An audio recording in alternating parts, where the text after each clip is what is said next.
வணக்கம் சகோதரர்களே, என்னுடைய சப்ஸ்கிரைபர்களே, அன்பு தம்பிகளே வணக்கம்.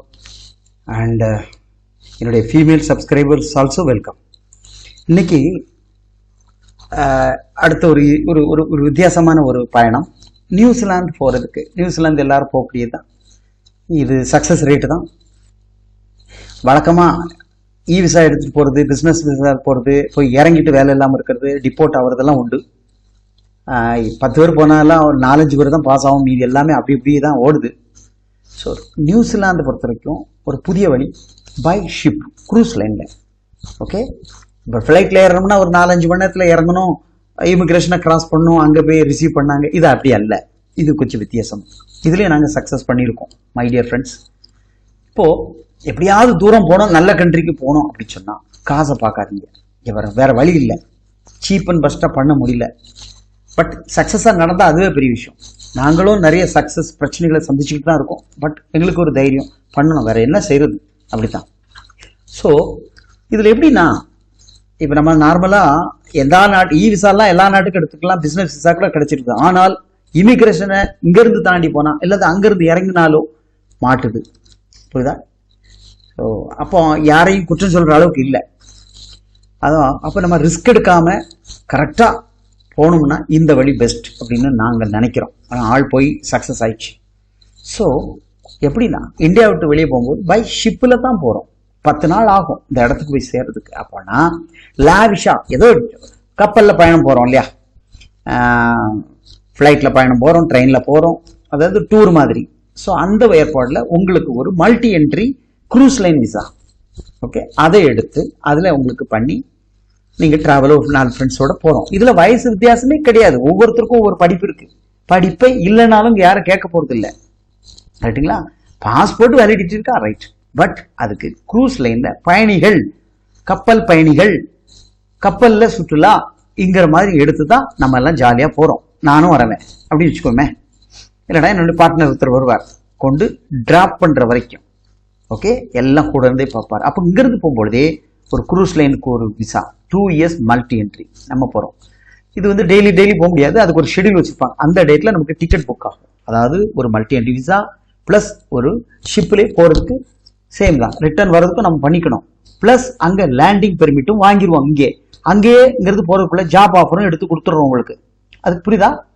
லேண்டிங் பெர்மிட் இருந்தால் தான் ஜாப் ஆஃபர் கொடுப்பான். அதை அவங்களோட ஸ்பான்சர் பார்த்துக்கிறாங்க. அந்த லாயர் கம்பெனிக்கு நம்ம அக்ரிமெண்ட்டு அதையும் பண்ணி வச்சு தான் இங்கேருந்தே ஏறுறோம், ரைட்டா?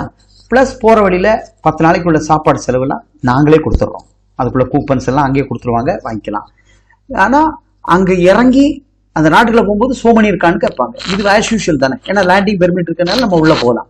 அப்போ நம்ம ஒரு 1-1.5 லட்ச ரூபா நீ கையில் இருக்க காசு ஷோமனிக்குள்ளது வச்சுக்கணும். அதை அனுப்பிக்கலாம். அங்கே போன பிறகு நம்ம ஜாப் ஆஃபர் பிரகாரம் பெர்மிட் மாற்றி கையில் பிடிச்சி ஜாப்பில் விட்டுருவோம். வாரம் சம்பளங்க. உண்மையிலே எந்த கேட்டகரினாலும் தாராளம் வரலாம், அவ்வளோ வேக்கன்சி இருக்குது. பட் போகிற வழி இப்படி தான். இது கூட என்ன, கொஞ்ச நாள் பாருங்கள் எல்லாருமே செய்ய ஆரம்பிச்சிருவாங்க. அப்புறம் அது ஒரு கரையில் இழுத்துட்டு போயிடும். ஸோ இப்போ ஸ்டார்ட் பண்ணும்போது தைரியமாக அவங்க ஒரு 5 பேர் 10 பேர் நாங்கள் ஒரு குரூப் எடுக்கிறேன். இப்போ அக்டோபர் 15, 16 இல்லை டிபார்ச்சர் ஆகுது. அதை கணக்கு பண்ணி யாராவது வரனா என்கிட்ட பேசுங்க, டிஸ்கஸ் பண்ணி. ஒரு டீமாக வந்தாலும் சரி, 2 பேர் வந்தாலும் சரி, சிங்கிளாக வந்தாலும் சரி, ஹஸ்பண்ட் அண்ட் ஒய்ஃப் வந்தாலும் சரி, தாராளமாக ஹோப் இருக்குது.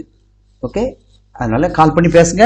வேற டீட்டெயிலாம் வந்து இதில் நம்ம சொல்றதுக்கு இல்லை, ஏற்கனவே உள்ள டீட்டெயில்ஸ் தான். ஜாப் கிடைச்சி செட்டில் ஆகிக்கலாம்.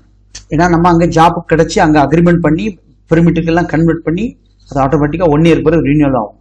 ஓகே, அங்கே பெர்மிட்லாம் கிடைச்ச பிறகு கப்பலில் தான் திரும்பி வரணும்னு அவசியம் இல்லை. அதை கேன்சல் பண்ணிட்டு தான் நம்ம ஃப்ளைட்டில் கூட ரிட்டர்ன் வரலாம் இந்தியாவுக்கு. அவ்வளோ ஃபெசிலிட்டிஸ் இருக்குது. இந்த விசா வந்து மல்டி என்ட்ரி விசாங்கிறது போகும்போது, ஓகே, ஆமாம், அதிலே சொல்லியிருப்பாங்க இட் இஸ் வேலிட் ஃபார் 2 இயர்ஸ்னு.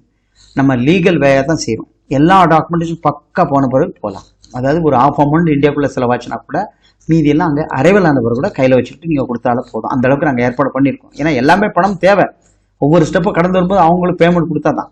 ஏன்னா இறங்கின பிறகு என்கிட்ட பணம் இல்லை, நான் சம்பளம் வாங்கி தான் தருவேன்லாம் சொல்லிடக்கூடாது. அதுக்கு நிறைய ஃபார்மாலிட்டி இருக்குது. அதெல்லாம் நீங்கள் ஒத்துழைச்சின்னா இது இப்படித்தான்.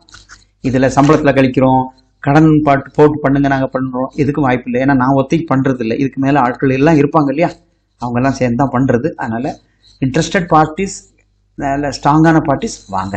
ஓகே, இதுக்கு நாங்கள் 6.5 சார்ஜ் பண்ணுறோம். நோ மோர் எக்ஸ்ட்ரா காசு. இந்த காசில் தான் உங்களுக்கு அங்கே போய் இறங்குற வரைக்கும் உள்ள சாப்பாடு ஃபுட் எல்லாமே ஷிப்பில் உள்ளது நாங்கள் தான் கொடுக்குறோம். ஒரு லைஃப், ஒரு ஹாப்பி லைஃப் மாதிரி. வேலைக்காச்சு, டூருக்காச்சு, லைஃபும் ஆச்சு. விருப்பம் உள்ளவங்க கண்டிப்பாக கால் பண்ணுங்க. மேற்கொண்டு உங்களுக்கு இன்னும் டீட்டெயில் நான் சொல்கிறேன்.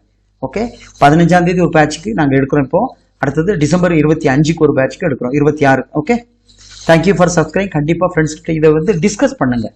ஓகே, இம்மீடியட்டாக வரணும்னு அவசியம் இல்லை. ஓகே, இதுக்கு நாங்கள் இது எல்லாம் நார்மலாக இருந்து ஓகே ஆகி மேலே இவங்களுக்கு ஜாப்பெல்லாம் கன்ஃபார்மாக இருந்தால் தான் நாங்கள் ஒரு 1 lakh உங்கள்கிட்ட எடுப்போம்.